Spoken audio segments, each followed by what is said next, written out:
more cultural, and how to get people to come together in various, if you will, axes of creativity. Asia's creative in that they create, you know, 1 million units a day of something, and maybe they're not sort of in art, in some Silicon Valley terms, swinging for the fences in an innovative architecture.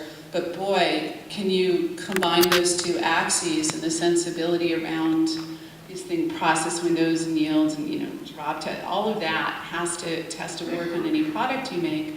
But a lot of the engineers there have never been allowed to, you know, get in the lab and break things and not do what I say, like violate what I say, and sort of creating, it comes back to team and creating these cultures where you can create these hybrids and take these super creative people and get them good on both axes, really. It's never a single individual, it's creating a team to do that. Those sets that you don't have, how do you go about even making the contacts to learn about that kind of stuff? Like where would you even start, basically?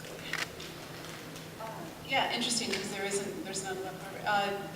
You know, IEEE has a ton of meetings every week here in the Bay Area, if you're in the Bay Area, but actually, OLPC, one laptop per child, $100 laptop, it was a really small hardware team. It was just me for the first, I don't know, 18 months, and then we grew to the massive size of, I think, 4 hardware engineers that were actually at OLPC and used kind of Asia Inc. and the people that I was able to create a team around. We were sort of dotted line architects for groups of low-level engineers in Asia. It means living on a plane.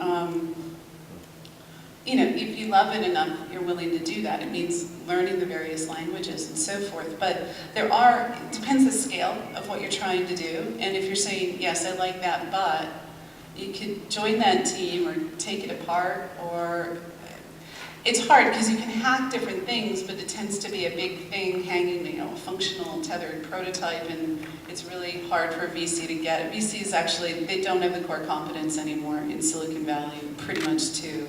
And I'm sure there's exceptions, but by and large, to fund or even to do diligence on hardware. But there are places that do fund hardware, and you can find them depending upon your bent. You do have to be creative.